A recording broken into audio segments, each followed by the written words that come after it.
Olá, está no ar o programa Sempre Ativo em seu canal Legislativo Municipal. Tá tudo bem com você? Como está a sua saúde? E seu sono está em dia? Esperamos que sim, mas se não tiver, muito bem, porque no programa de hoje vamos falar sobre distúrbios do sono. Nós somos às ruas de Aracaju ouvir as pessoas. Será que por aí está todo mundo dormindo bem? Ou será que tem muita gente se queixando? É isso que a gente vai mostrar também no Sempre Ativo de hoje. Estaremos recebendo aqui no estúdio a psicóloga Célia Maria Alcântara Machado. Ela é especialista em terapia cognitivo-comportamental aplicada aos distúrbios do sono. Vamos saber, por exemplo, qual o impacto de uma noite mal dormida no comportamento das pessoas. Insônia, excesso do sono ou sono fragmentado. Vamos saber quais as formas de tratamento para tudo isso. Hoje você conhece também a história da dona Terezinha, uma mulher com mais de 60 anos e que recentemente começou a perceber algo estranho. Ela tinha vontade de dormir o tempo inteiro. Apesar de dormir bem a noite inteira, a dona Terezinha sentia-se sempre cansada e com muito sono durante o dia. O que a dona Terezinha nem imaginava é que ela tem um tipo de distúrbio do sono. Já já você vai saber que distúrbio é esse. Para nos esclarecer sobre o nosso tema de hoje, vamos contar também com a participação da fisioterapeuta Moara Gomes da Rocha, que estará aqui no estúdio com a gente. Tudo isso você acompanha agora no Sempre Ativo, que está no ar.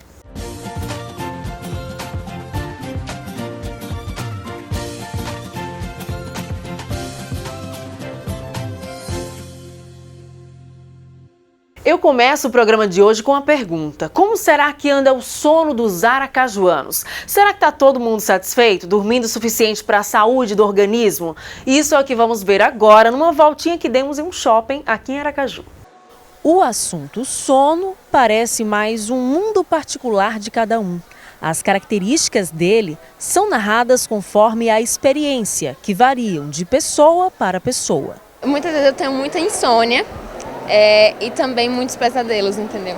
Complicado. E atrapalham, podem atrapalhar. Com certeza. Natália tem história para contar do sono dos outros também. Eu tenho uma colega, inclusive ela está passando por isso e vai pesquisar profissionais que são da área para poder saber realmente o que é que está acontecendo, porque ela não consegue dormir de forma nenhuma.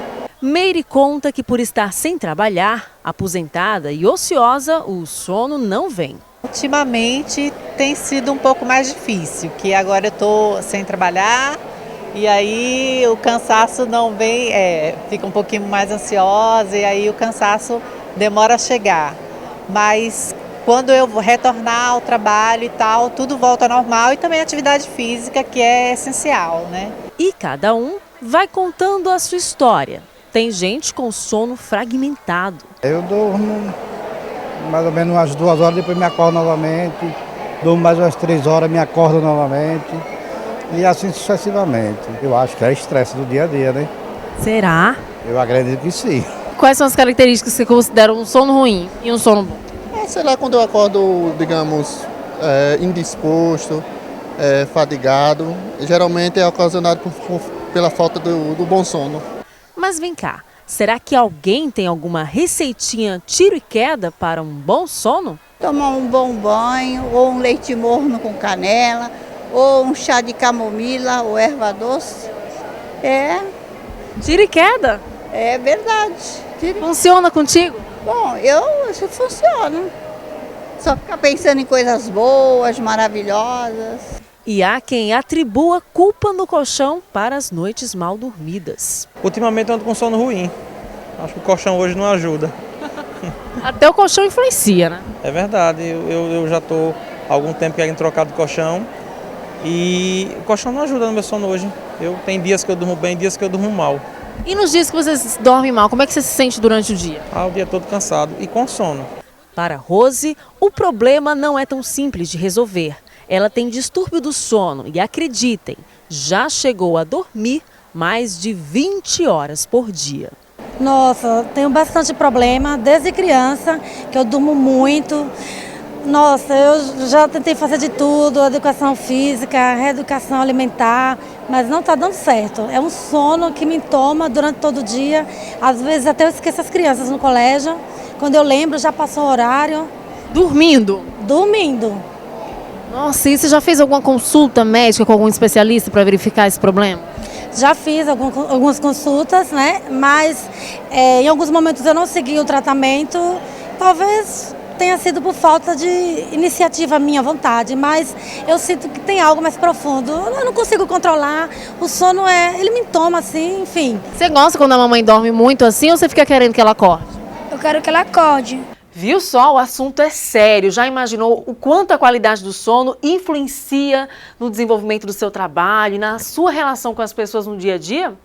Para entender um pouco mais sobre distúrbios do sono, a gente recebe neste primeiro bloco a especialista em distúrbio do sono e fisioterapeuta Moara Rocha. Seja bem-vinda ao programa Sempre Ativo, Moara.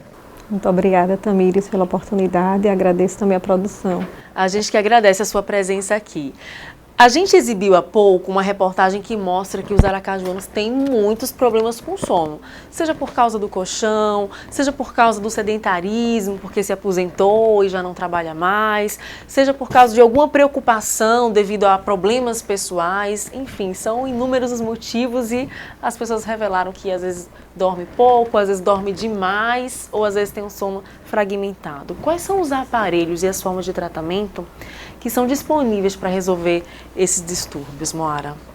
Hoje em dia estão disponíveis no mercado os aparelhos intraorais, são confeccionados pelo dentista, tá? Para casos mais leves de apneia ou ronco primário, e os aparelhos de pressão positiva na via aérea, que são os CPAPs, tá?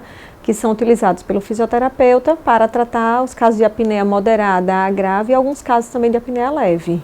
Inclusive, o aparelho CPAP vocês vão conhecer um pouquinho mais, porque no próximo bloco a gente vai exibir uma reportagem sobre isso, mostrando o caso da dona Terezinha, que ela dormia muito durante a noite, continuava com sono durante o dia e ela descobriu que tinha um problema respiratório e começou a usar equipamento. Às vezes o equipamento somente resolve, né? Com certeza, muitas vezes só equipamento é suficiente, mas em muitos casos precisa se fazer um tratamento coadjuvante, que seria a perda de peso, se o indivíduo está acima do peso, reeducação dos hábitos alimentares, dos hábitos de vida dele, praticar atividade física diária. Tudo isso influencia porque, por exemplo, pode estar sentindo algum mal-estar, alguma dor. Essa dor vai incomodar durante a noite, né? Sim, com certeza. A dor incomoda e o paciente não encontra uma posição e se isso é repetido por várias noites, pode gerar até um distúrbio realmente do sono. De que maneira a fisioterapia trabalha com cada caso? Quais são as possibilidades? De que maneira a fisioterapia realmente atua diretamente para a melhoria desse sono? A fisioterapia, na verdade, ela vai fazer o acompanhamento e o tratamento do paciente com os aparelhos de pressão positiva. Então, o fisioterapeuta ele vai fazer a avaliação, determinar o aparelho ideal para aquele tipo de paciente e fazer o acompanhamento dele, do uso. E esse tratamento, ele vai durar de acordo com a resposta que o paciente tem, realmente a terapêutica. Uhum. Existem, por exemplo, tratamentos relacionados ao tato, massagens ou algo para amenizar a dor, a fisioterapia trabalha assim também?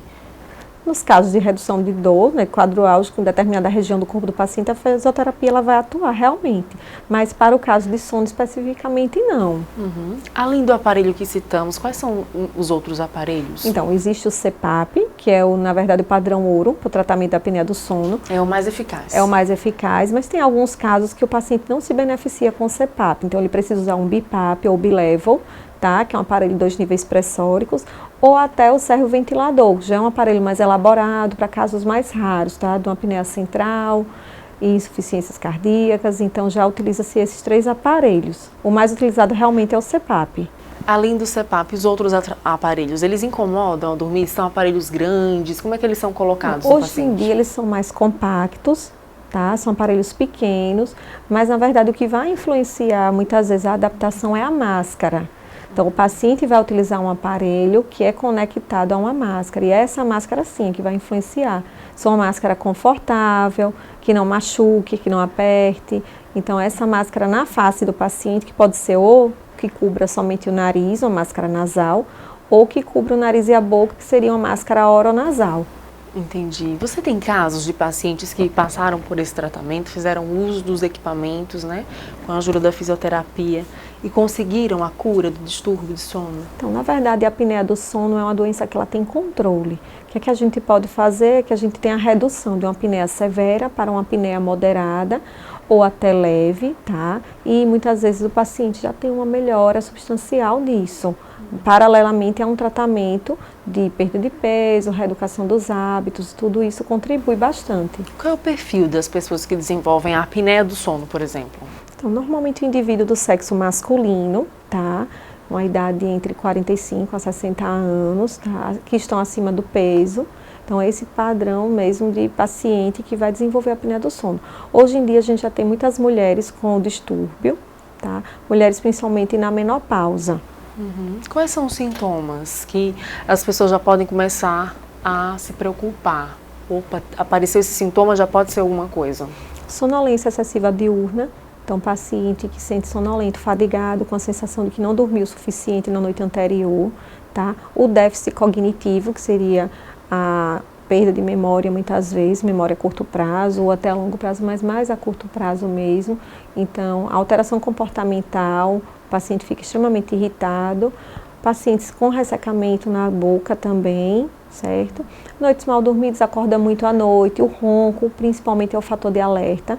O principal fator de alerta é o ronco, na verdade. O indivíduo ronca alto, tem pausas na respiração durante o sono, e isso já chama a atenção para que possa investigar algum problema. E aí existe o exame que comprova realmente se esse paciente tem a pausa na respiração, se ele realmente é comprovado ali, né, o problema.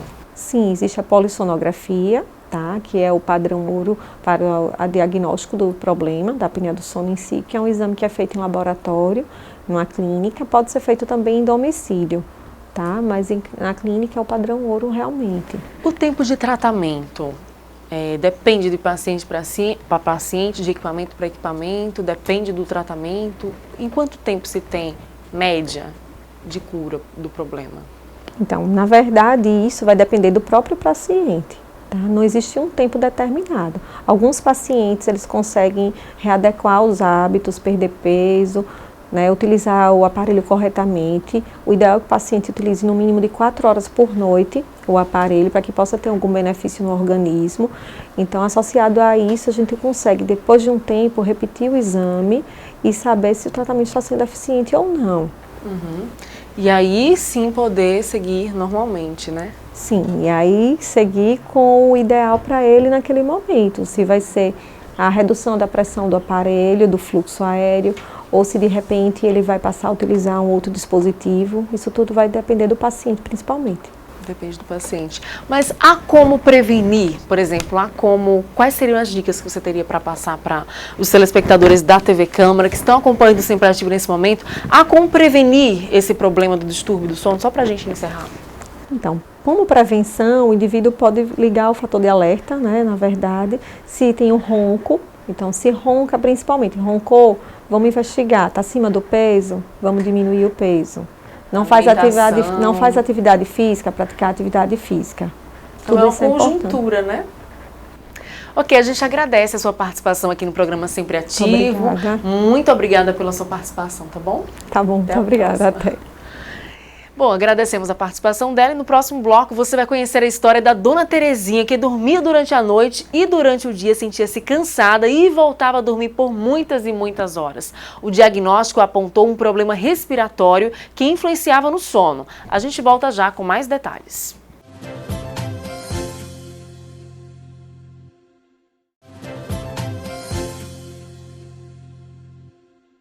O Sempre Ativo está de volta aqui em seu canal Legislativo Municipal. Para você que começou a acompanhar o programa agora, nós estamos falando sobre distúrbios do sono. Já imaginou dormir a noite inteira e acordar cansada e durante o dia sentir necessidade de abandonar a rotina e ir dormir? Pois é, a gente conheceu uma história assim. A idosa Dona Terezinha é quem nos conta como descobriu que era vítima de um distúrbio do sono. Quem vê a Dona Terezinha disposta e saudável assim, nem imagina que ela sofria de um distúrbio do sono. Ela sentia um sono constante durante o dia e à noite também. À noite eu acordava toda hora. Era sono quebrado. Não era um sono reparador. Não era um sono reparador. Quando a senhora acordava, sentia-se como? Cansada. Cansada, sempre cansada e voltava a dormir. Ou seja, dormia durante o dia, dormia durante a noite e sempre cansada. Sempre cansada. Paradas respiratórias influenciavam o retardamento do ritmo cardíaco abaixo de uma frequência de 60 batimentos por minuto. É o que se chama de bradicardia. Fiz o exame e detectou que eu estava com 60 paradas por minuto. Após diagnosticar o problema, começou a utilizar um método chamado CPAA. É uma sigla em inglês que significa pressão positiva contínua nas vias aéreas. É um aparelho que a gente coloca no nariz e dorme com ele. E aí a minha vida melhorou, ficou ótima. Ela precisará completar o tratamento dormindo assim durante 1 ano para corrigir o problema. Até lá, o sono da Dona Terezinha segue tranquilo, reparador e sem excessos. É isso aí, saúde para Dona Terezinha. Toda a equipe do Sempre Ativo deseja que ao final do tratamento ela fique boa e volte a dormir perfeitamente sem precisar mais do aparelho. Vamos para um breve intervalo e no próximo bloco vamos receber a psicóloga Célia Maria Alcântara Machado. Ela é especialista em terapia cognitivo-comportamental aplicada aos distúrbios do sono. A gente volta já já.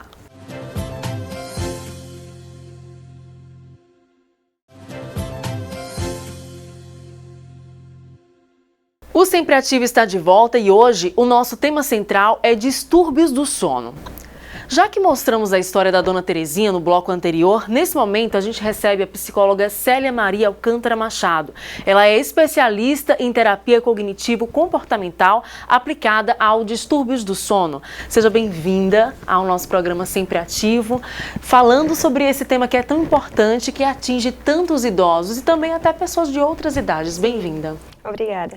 A gente agradece a sua participação. Conta pra gente, o distúrbios do sono na fase idosa, que é o nosso foco maior, ele atinge principalmente o idoso por quais fatores no estilo de vida dele? Certo. Eu acho que é importante, antes de a gente entrar especificamente em falar de distúrbios do sono, né, a gente falar que o sono, ao longo do processo de envelhecimento, desde que a gente nasce, ele vai mudando as suas características. Então, sim, na fase do envelhecimento, no idoso, existem características próprias do sono, que a gente espera, peculiaridades, vamos falar assim, né? Quais seriam essas peculiaridades do sono no idoso? O idoso tende a ter um sono mais cedo, né? Dormir mais cedo e acordar mais cedo, acordar mais vezes durante a noite, voltar a ter aqueles cochilos durante o dia. E isso é ocasionado por vários fatores, desde fatores biológicos mesmo, né, do processo de envelhecimento orgânico, quanto por fatores que a gente chama psicossociais.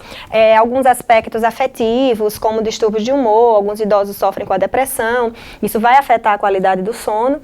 E também os aspectos sociais, como geralmente estão aposentados, então tem uma rotina menor, tem menos obrigações para fazer durante o dia, dependendo da limitação física, termina ficando muito sedentário. Então também não tem como a gente falar do sono do idoso de uma maneira geral, porque nós temos aqueles idosos superativos e saudáveis, né? E isso eles vão ter menos prejuízo no sono. E tem aqueles idosos que já têm limitações próprias da idade, de algum adoecimento que veio, né, decorrendo do envelhecimento, que é mais comum na fase do envelhecimento, que também já traz consigo repercussões negativas no sono. E tudo isso, essas repercussões todas que são ocasionadas principalmente nessa fase, de tantas mudanças nas características do sono, mexem também com o emocional, porque, digamos, se o idoso não dorme bem, não tem um sono contínuo, não tem um sono saudável, que seja reparador para o organismo dele, no dia seguinte ele vai estar cansado, no dia seguinte ele vai estar mal-humorado, muitas vezes quer dormir mais porque o sono não foi contínuo, não foi reparador, né? Com certeza. O sono, ele é uma necessidade fisiológica para todos nós, né? Que ele garante a nossa qualidade de vida. Então, dormir bem não é um luxo.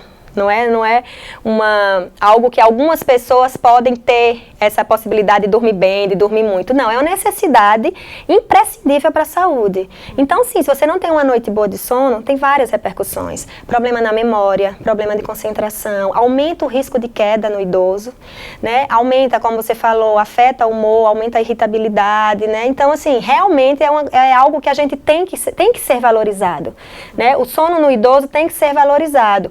tem essas questões que já se mudam naturalmente pelo processo de envelhecimento, mas nós temos que avaliar. Se o idoso está tendo várias repercussões durante o dia, sonolência, cansaço, irritabilidade, problema de memória e concentração, vale a pena avaliar o sono, para ver se o que está acontecendo no sono é normal da idade ou se existe algo a mais que deve ser cuidado. E detectado o distúrbio do sono, por exemplo, se o idoso precisar passar por algum tratamento, né, paralelo, é necessário também, de que maneira o acompanhamento psicológico vai contribuir nesse outro tratamento paralelo? Porque, de repente, ele vai precisar dormir com a ajuda de um aparelho, ele vai precisar modificar alguma coisa na rotina, ou vai precisar de ajuda de algum familiar para estar fazendo algum acompanhamento com um especialista para tratar o problema do sono. Isso.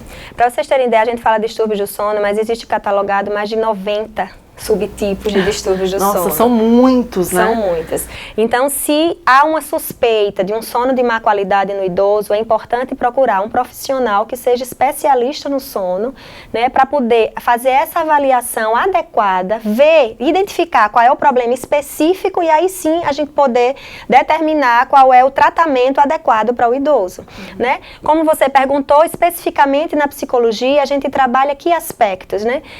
Já se sabe, muitas pesquisas já demonstraram que os aspectos emocionais, os aspectos comportamentais, hábitos inadequados, ideias, crenças que nós temos às vezes distorcidas sobre o sono, influencia na qualidade do sono. E isso não vai ser resolvido tomando, por exemplo, somente a medicação. Existem as indicações da medicação que vão ser prescritas pelo médico, mas existem muitos outros aspectos relacionados a esses fatores que eu falei que a psicologia vai ajudar. Então a gente vai avaliar, né, naquele idoso especificamente, quais são os fatores que estão influenciando de maneira mais importante e a gente vai trabalhar. Em geral, existem sim aspectos afetivos, né, pelas próprias perdas decorrentes da idade, né, as mudanças que acontecem de rotina, às vezes o idoso vai morar sozinho porque os filhos já saíram de casa, ele não está trabalhando, então perde um pouco aquele ciclo social dos amigos. Então a gente vai trabalhar isso, né, ver o que é que, de acordo com as possibilidades do idoso, que outras atividades eles podem fazer para não ficar tão sedentários. De acordo com a limitação física, tem alguma atividade física, orientar a buscar junto ao geriatra o que ele poderia fazer com a atividade física, porque também ajuda no sono, né? Se for o caso de ter uma orientação nutricional para ver a questão da alimentação, que também influencia. Então, especificamente da parte da psicologia, trabalhar com eles de desenvolver hábitos adequados que promovam o sono e mudar aqueles hábitos que pode ser que ele tenha e que esteja afetando. Quais seriam esses hábitos? Por exemplo, a gente pode falar algumas dicas, né, de uma maneira geral. Só ir para a cama na hora de dormir. E muitas vezes a pessoa passa quase o dia todo deitado. A gente deve ajudar o nosso organismo a associar cama a sono, cama a relaxamento. Cama não é para comer, assistir televisão, olhar o celular, que muitos idosos estão conectados nas redes sociais também, né? Não é esse o momento, né? Esses aparelhos eletrônicos... Então, se for fazer isso, escolher um outro ambiente, ir para a sala, para a sala de jantar, porque aí desassocia, a mente desassocia e passa realmente a identificar aquele ambiente como lugar para dormir. Perfeito. Só ir para a cama quando tiver com sono. Muita gente tem a ideia de eu tenho que ir para a cama para que o sono chegar. Não, a gente só deve ir para a cama na hora que o sono já tiver chegado. Então, antes disso, é importante, assim, à noite, próximo ao horário de dormir, nós criarmos hábito, uma rotina que a gente chama de ritual do sono, que se repita a cada noite. Como? Atividades relaxantes, que ajudem a descansar, que ajudem a não pensar nos problemas, relaxar a mente, desprender, exatamente, desligar, e aí vai depender muito de cada pessoa. Televisão, uma palavra cruzada, um crochê. Um banho morno. Um banho morno, muita gente, né, ajuda. Aqueles livros de pintura para adulto que hoje tenho muitos pacientes que estão gostando de fazer isso. Então, faz todas essas atividades, deu sono, aí deita. Deitou, viu que o sono não vem, ou como alguns pacientes me dizem assim, o sono secou na hora que eu deito, levanta de novo, volta a fazer essa atividade, né? Isso paulatinamente vai criando uma rotina e volta realmente a dormir. Durante a madrugada, acordou, não conseguiu dormir, também sai da cama. Não dormir alimentado em excesso, mas também não dormir com fome, né? Evitar substâncias estimulantes perto da hora de dormir, como a cafeína, né? Que contém no café, alguns tipos de chá, como chá mate, preto, branco, verde. Evitar. perto à noite, evitar essas substâncias. O próprio refrigerante, que também tem estimulante, a nicotina, então evitar fumar à noite. Café próximo, né? Café próximo à noite. Então, tudo que tem esses substâncias estimulantes. Álcool, que apesar de para algumas pessoas dar essa sonolência inicial, ele prejudica a qualidade do sono, então fragmenta o sono durante a noite.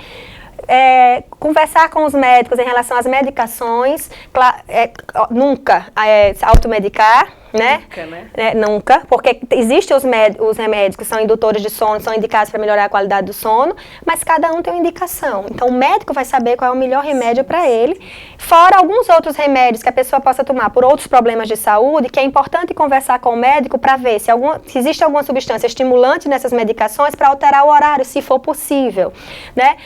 A ingestão de líquido, importantíssimo para a saúde, mas se a pessoa acorda muito à noite, né, para ir ao banheiro, não tiver nenhum outro problema, claro, renal que precise disso, conversar com o médico se pode reduzir a ingestão de líquido à noite, para evitar que acorde mais vezes, então evita mais despertares, né? São coisas assim, claro que a gente vai individualizar, né, para cada paciente, mas algumas dicas que podem ajudar, né, a melhorar essa qualidade do sono. Que maravilha. A gente agradece muito a sua participação, a sua presença aqui no Sempre Ativo. Deixa uma mensagem final para quem está passando por algum tratamento na expectativa de voltar a dormir normalmente, sem a necessidade de aparelho ou medicação. Dê uma mensagem. Então, eu gostaria só de dizer a todos assim, que o sono é algo de extrema importância, é um importante investimento que a gente tem. Se você tem dúvida, se algum sintoma que você está sentindo durante o dia, cansaço, passa o dia muito sonolento, está mais irritadiço, está com dificuldade de atenção, vale a pena, né? Converse com algum profissional de saúde, você tem um contato, procure um especialista já diretamente, né, para avaliar o sono e ver, né, o que é que você pode fazer para melhorar a sua qualidade de vida. O envelhecimento, né, o sono do idoso não é sinal de doença, né? A gente pode sim ter um envelhecimento saudável e um sono de boa qualidade pode contribuir muito para isso. É isso aí. Com essa mensagem a gente chega ao final do nosso programa. Muito obrigada pela participação. Obrigada a você. Bom, a gente deseja saúde para você, que você continue com o sono frequente, contínuo, reparador, né? Assim, mantendo a sua disposição no dia seguinte, seu bom humor. Te desejamos, como sempre, saúde. Fica com Deus. Eu espero você no próximo Sempre Ativo. Tchau, tchau.